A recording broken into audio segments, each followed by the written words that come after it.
Hello students, I am your maths teacher. आज हम अपना मैथ्स का चैप्टर नंबर 7 करेंगे, सिमेट्री एंड पैटर्न्स। तो let's start the chapter symmetry and patterns.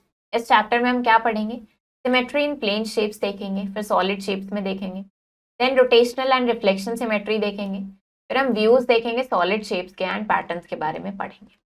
तो हु एम आई? अब यहाँ पे कुछ शेप्स गिवन है, आपको बताना है इनके बारे में। I have 6 faces. ये शेप आपको आइडेंटिफाई करनी है, इसमें 6 फेसेस हैं। Rectangles are a part of my faces, और रेक्टेंगल इसके फेसेस का पार्ट है। तो ये क्या शेप होगी? हमें पता चल रहा है ये क्यूबॉइड होगा। And I have 6 faces, all of them are squares. मेरे पास भी 6 फेसेस हैं और सारे कैसे हैं? स्क्वायर्स हैं। तो ये क्या होगा? क्यूब होगा। तो ऐसे आइडेंटिफाई करेंगे। देन आपको इन शेप्स के लिए लाइंस ऑफ सिमेट्री ड्रॉ करनी है, और किस शेप में कितनी लाइंस ऑफ सिमेट्री है वो आप यहाँ पे बताएंगे। ऐसे यहाँ पे आप टेसिलेशन कंप्लीट करेंगे इसको कलर करके। सिमेट्री इन प्लेन शेप्स देखते हैं। फिगर या शेप्स जिनको हम डिवाइड कर सकते हैं 2 इक्वल पार्ट्स में, एक लाइन से इस तरीके से कि दोनों पार्ट्स एग्जैक्टली सेम लगे, उनको हम सिमेट्रिकल बोल सकते हैं। लाइन जो डिवाइड करती है फिगर को इस तरीके से, उन्हें लाइन ऑफ सिमेट्री बोलते हैं। मिरर लाइन भी बोलते हैं इसको। और ये हॉरिजॉन्टल, वर्टिकल या दोनों हो सकते हैं, किसी भी डायरेक्शन में हम ड्रॉ कर सकते हैं। Symmetrical figure can have, symmetrical figure में एक लाइन ऑफ सिमेट्री या ज्यादा भी हो सकती है। यहाँ पे कुछ ऑब्जेक्ट्स गिवन है, तो इसमें देखते हैं बटरफ्लाई में 1 लाइन ऑफ सिमेट्री है, यहाँ पे 2 है, और यहाँ पे इनफाइनाइट। ऐसे यहाँ पे कुछ लेटर्स के एग्जाम्पल्स है, इनकी लाइन ऑफ सिमेट्री गिवन है।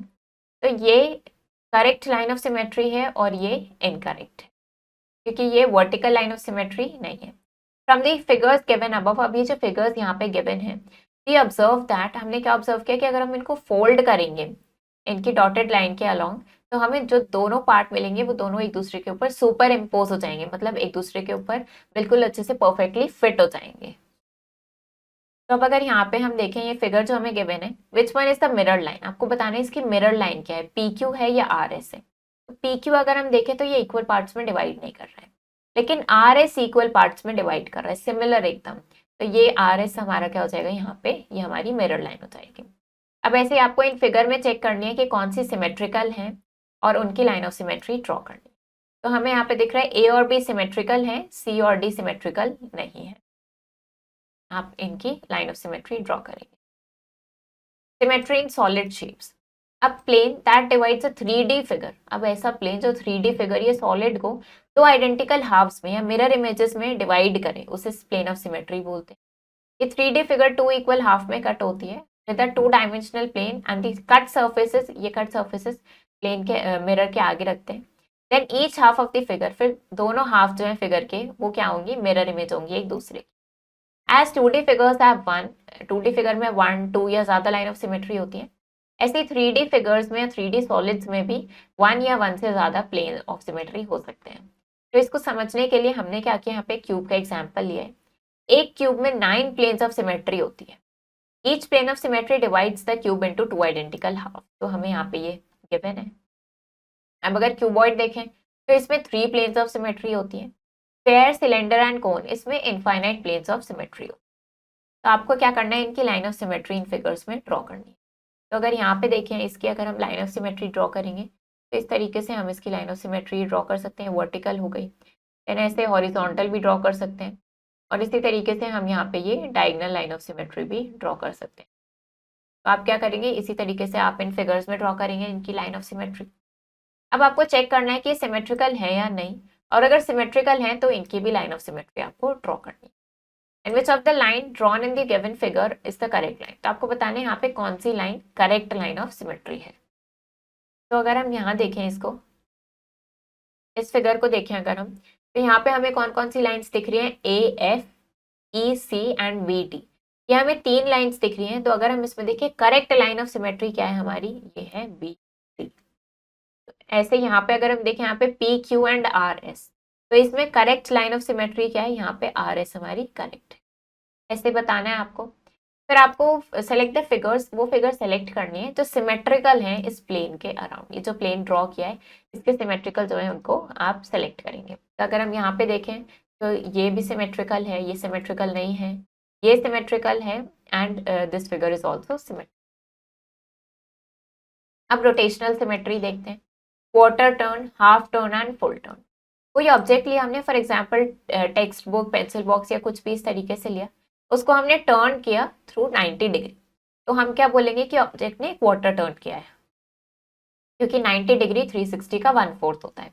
इसी तरीके से कोई ऑब्जेक्ट 180 डिग्री टर्न किया है तो हम बोलेंगे हाफ टर्न किया है, क्योंकि 360 का हाफ 180 होता है। और अगर 360 रोटेट किया है तो हम बोलेंगे फुल टर्न किया है।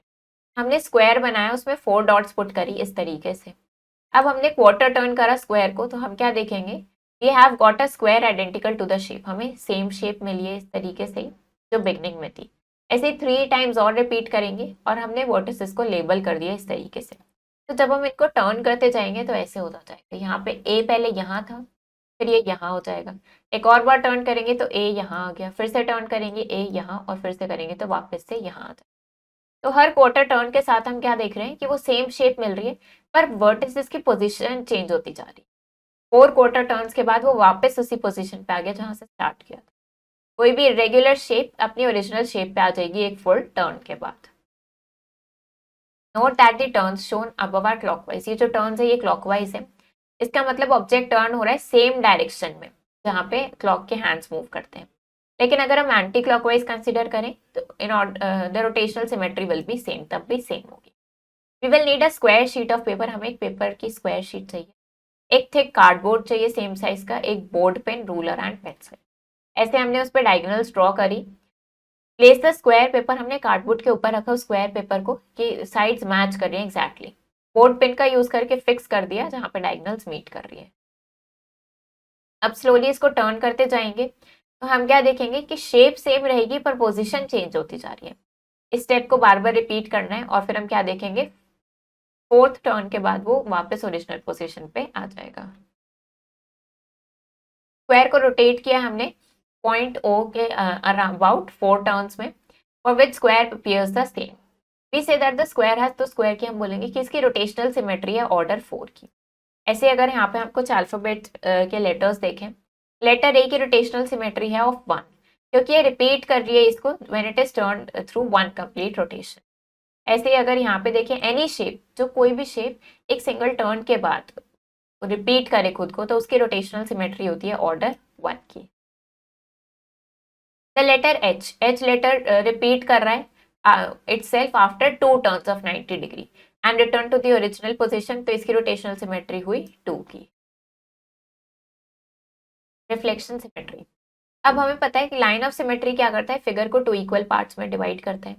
तो लाइन ऑफ सिमेट्री क्या कर रहा है, ऐसे ही सिमिलर पार्ट्स में डिवाइड करता है जो मिरर इमेजेस होती हैं एक दूसरे की, इसको रिफ्लेक्शन सिमेट्री बोलते हैं। तो इमेजेस जो हमें यहाँ पे स्टिल वाटर में दिखती हैं वो भी रिफ्लेक्शन सिमेट्री का एग्जांपल है। तो जैसे यहाँ पे ताजमहल एंड इंडिया गेट की अगर हम इमेज देखें जो हमें स्टिल वाटर में दिख रही है, तो ये क्या है, reflection. Which of the following shapes look the same after a half turn, तो आपको बताना है हाफ टर्न के बाद कौन सी शेप्स सेम दिखें। तो ये कुछ शेप्स हैं, इनको आप हाफ टर्न करके देखेंगे, और हाफ टर्न मीन्स 180 डिग्री का टर्न करने पे कौन सी शेप सेम होगी।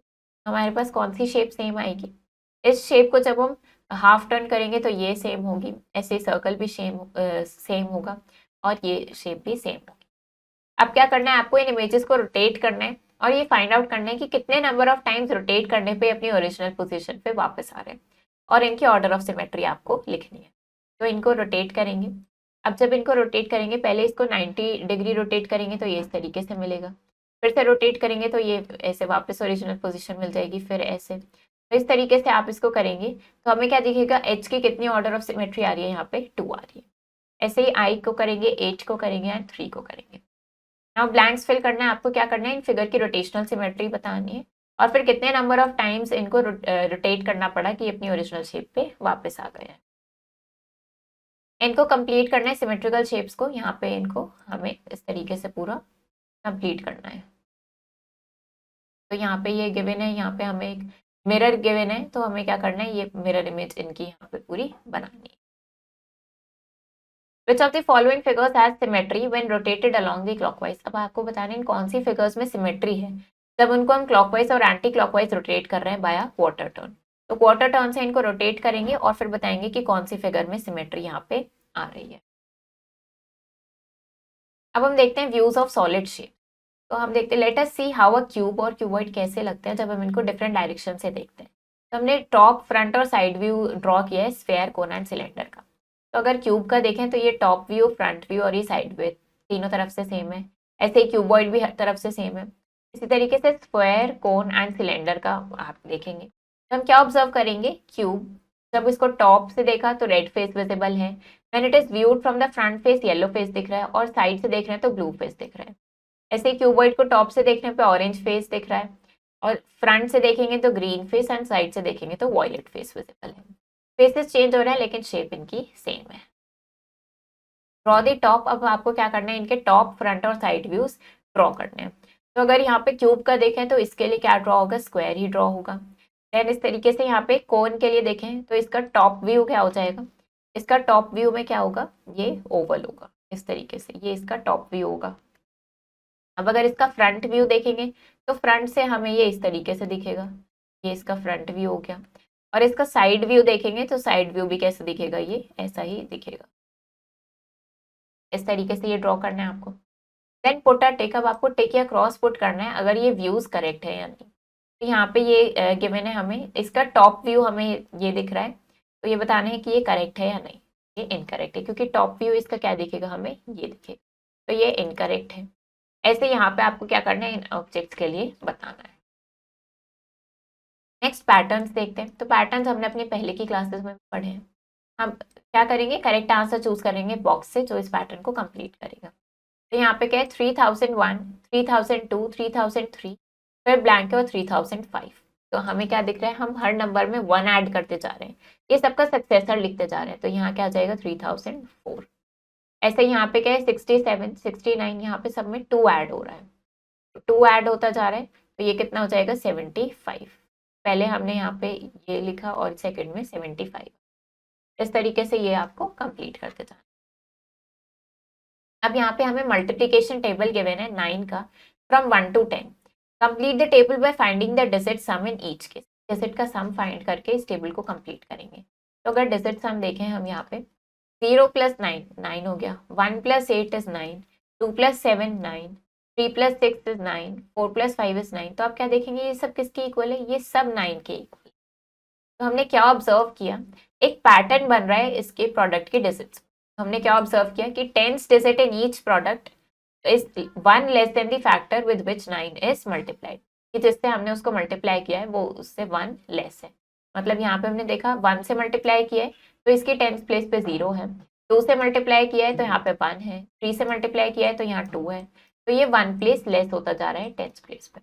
Also the digit in 1th place, और जो 1th प्लेस की डिजिट है वो एक पैटर्न फॉलो कर रही है, 9 8 7 6 5 4 3 2 1 एंड 0। यहाँ पे 9 8 7 6 5 4 3 2 1 एंड 0। तो ये एक पैटर्न इसमें बन रहा है। Now repeating patterns. तो identical units of repeating patterns, जैसे कि नेकलेस में एक पैटर्न है जिसमें बीड्स अरेंज हुई हुई हैं, वो रिपीट हो रहा है। First unit of the pattern has 2 yellow beads, पहले 2 येलो बीड्स हैं, देन उसके बाद एक रेड बीड है। तो 4 ऑफ दीज यूनिट्स, ऐसी 4 यूनिट्स मिलके ये नेकलेस कंप्लीट। तो ये रिपीटिंग पैटर्न है इसका। तो यूनिट रिपीट कर रही है खुद को, यानी कि वो हेल्प्स इन स्किप काउंटिंग, वो स्किप काउंटिंग में हेल्प करती है, समझने में हेल्प करती है मल्टीप्लिकेशन को और डिविजन को। The number of beads in each unit, her unit में कितनी बीड्स हैं, 3 बीड्स हैं। 4 टाइम्स रिपीटेशन हो रहा है, तो इससे हमें पता चल गया टोटल नंबर ऑफ बीड्स कितनी है, 12, यानी 3 × 4 दैट इज 12। अब ईच रिपीटिंग यूनिट, अब हर रिपीटिंग यूनिट क्या है, यहाँ पे 1/4 है होल पैटर्न का। टोटल नंबर ऑफ बीड्स को अगर डिवाइड करें नंबर ऑफ बीड्स से तो हमें पता चल जाएगा कि कितने नंबर है यहाँ पे, वो कितने हैं, 4 नंबर ऑफ यूनिट्स। तो 12 divided by 3 that is 4 unit. Total number of beads को डिवाइड किया टोटल नंबर ऑफ यूनिट से, तो हमें नंबर ऑफ बीड्स पता चल गया हर यूनिट के, और इसकी डिविजन हो गई 12 divided by 4 that is 3 beads per unit. तो अब क्या करना है, हमें पैटर्न देखना है और ब्लैंक्स फिल करने हैं। अल्फाबेटिकल पैटर्न हियर इज, यहाँ पे अल्फाबेटिकल पैटर्न कौन सा है, each unit represents the fraction, हर यूनिट किस फ्रैक्शन को रिप्रेजेंट कर रहा है वो बताना है हमें। Then the next unit of the pattern is, अब ये इसकी नेक्स्ट यूनिट क्या होगी वो आपको बताना है। नेक्स्ट क्या होगी, यहाँ पे एक ब्लू है, देन 2 ग्रीन है, फिर से एक ब्लू है, अब क्या होंगे, 2 ग्रीन होंगे, फिर एक ब्लू, फिर 2 ग्रीन, इस तरीके से चलेगा। अब ये ब्लॉक्स हैं, इन ब्लॉक्स का यूज करके आपको पैटर्न फॉर्म करना है of the type ABC। Draw three repeating units, 3 repeating units draw करनी है कंटिन्यूस पैटर्न बनाने के लिए। फिर टोटल नंबर ऑफ ब्लॉक्स बताने हैं आपको, मल्टीप्लीकेशन और डिविजन स्टेटमेंट लिखनी है इस पैटर्न का, और इनका फ्रैक्शन बताना है होल पैटर्न का, does each repeating unit represent, कि वो कितने रिपीटिंग यूनिट्स को represent. Next is number patterns. अब आपको एक नंबर पैटर्न फॉर्म करना है 10 नंबर्स का with 18.0 as the first number, ये फर्स्ट नंबर रखना है। रूल क्या है कि आपको 0.3 सब्ट्रैक्ट करना है नेक्स्ट नंबर फाइंड आउट करने के। तो पहले 18.0, 0.3 सब्ट्रैक्ट किया, नेक्स्ट नंबर मिला, फिर से 0.3 सब्ट्रैक्ट किया तो नेक्स्ट नंबर मिला, ऐसे 0.3 सब्ट्रैक्ट करते जाएंगे और हमें ये जो नंबर्स मिलेंगे ये एक पैटर्न फॉर्म करेंगे। Now form a pattern of 5 numbers, 5 numbers का पैटर्न बनाना है। फर्स्ट नंबर 6 रखना है, रूल क्या है, और फिर जो प्रोडक्ट मिलेगा उसमें से हमें 1 को सब्ट्रैक्ट करना है, नेक्स्ट नंबर फाइंड आउट करना है। तो पहले है 6, 6 इंटू 2 किया -1 that is 11, 11 into 2 -1 that is 21। इस तरीके से करते गए और ये हमें एक पैटर्न मिले। Form a pattern of 6 numbers, अब 6 नंबर का एक पैटर्न बनाना है with 100 as the first number. तो फर्स्ट नंबर क्या रखना है, 100 रखना है। रूल क्या है कि 15 को ऐड करते जाना है नेक्स्ट नंबर फाइंड आउट करने। तो 100 से स्टार्ट करना है हमें। सबसे पहले हमारा नंबर क्या हो गया, 100। नेक्स्ट नंबर में क्या होगा, 15 ऐड करेंगे, तो 100 प्लस 15 ये कितना हो जाएगा, 115। फिर क्या करेंगे, उसके बाद हमारे पास यहाँ पे 115 मिला है। अब हम 115 में 15 ऐड करेंगे तो ये कितना हो जाएगा, 130। ऐसे करके आपको कितने नंबर्स तक करना है, ये आपको 6 नंबर्स तक पैटर्न बनाना है। ना आपको 10 नंबर्स का पैटर्न बनाना है, 10.2 फर्स्ट नंबर रखना है। रूल क्या है, 0.2 सब्ट्रैक्ट करते जाएंगे। तो पहले होगा 10.2, नेक्स्ट में क्या करेंगे, 10.2 माइनस 0.2, ये कितना हो जाएगा, ये हो जाएगा हमारे पास 10। नेक्स्ट में क्या करेंगे, 10 में से 0.2 सब्ट्रैक्ट करेंगे। तो इस तरीके से ये करते जाएंगे और 10 नंबर्स का पैटर्न बने। तो ऐसे क्या करना है आपको, ये सारे पैटर्न्स आपको इन रूल्स को फॉलो करके बनाना है। Follow the rule, again rule follow करेंगे, पैटर्न कंप्लीट करेंगे। तो यहाँ पे क्या है, 64 डिवाइडेड बाय 2, 2 से डिवाइड करेंगे तो आ जाएगा 32, फिर से 2 से डिवाइड करेंगे 16, अगेन 8 और फिर से करेंगे तो 4। यहाँ पे क्या करना है, हमें 5 माइनस करते जाना है। तो ये हमारे पास कितना हो जाएगा, 31995। इस तरीके से अब फिर से 5 सब्ट्रैक्ट करना है तो 31990, ऐसे करेंगे। तो ऐसे ही सारे पैटर्न्स आपको ये कंप्लीट करने हैं। Time to recollect. तो फिगर्स जिनको हम 2 इक्वल पार्ट्स में डिवाइड कर सकते हैं एक लाइन से जो एक्जैक्टली सेम दिखे उसको सिमेट्रिकल फिगर्स बोलते हैं, और इन लाइन को हम लाइन ऑफ सिमेट्री या मिरर लाइन बोलते हैं। प्लेन जो 3D फिगर्स को डिवाइड करता है 2 इक्वल हाफ में, उनको हम प्लेन ऑफ सिमेट्री बोलते हैं। क्यूब में 9 प्लेन्स ऑफ सिमेट्री होती हैं, क्यूबॉइड में 3 होती है। स्फेयर, सिलेंडर एंड कोन, इनमें infinite number of planes of symmetry होते हैं। रोटेशनल मतलब रोटेट करना, टर्न करना किसी फिगर को उसके सेंटर या फिक्स पॉइंट के अबाउट। फिक्स्ड पॉइंट जो है उसको हम सेंटर ऑफ रोटेशन बोलते हैं। 2 डायमेंशनल फिगर या शेप जिसमें रोटेशनल सिमेट्री होती है, जो एक्जैक्टली सेम लगता है एक बार रोटेट करने से about a fixed point. Quarter turn मतलब 90 डिग्री, हाफ टर्न मतलब 180 degree and full turn means 360 degree. तो टर्न्स क्या है, group of shapes, numbers, designs and letters हैं जिनको अरेंज किया एक पर्टिकुलर सीक्वेंस में रूल के अकॉर्डिंग। अब numbers that can be arranged as dots, जिनको हम डॉट्स से अरेंज कर सकते हैं इन शेप ऑफ ट्राइंगल, उनको ट्राइंगुलर नंबर्स बोलते हैं। और जिनको हम इन शेप ऑफ स्क्वायर अरेंज कर सकते हैं उनको हम स्क्वायर नंबर्स बोलते हैं। ऑब्जेक्टिव टाइप क्वेश्चंस, आपको बताना है विच ऑफ दीज, इनमें से किसमें हॉरिजॉन्टल लाइन ऑफ सिमेट्री है, किसमें लाइन ऑफ सिमेट्री नहीं है, and which what type of symmetry does Ashok चक्र इन द इंडियन फ्लैग। अब इंडियन फ्लैग में अशोक चक्र में कौन सी लाइन ऑफ सिमेट्री होती है। अब इस पैटर्न का नेक्स्ट नंबर आपको बताना है। देन आपको क्या करना है, classify the given shapes under the headlines below, यहाँ पे हेडलाइंस गिवन है, इन शेप्स को क्लासिफाई करना है। ऐसे ये टेबल आप कंप्लीट करेंगे। तो ये चैप्टर हमारा फिनिश हो गया है। आई होप आपको ये चैप्टर समझ आया होगा। आप इसको प्रैक्टिस करो अच्छे से। हम मिलेंगे नेक्स्ट वीडियो में। Thank you and have a nice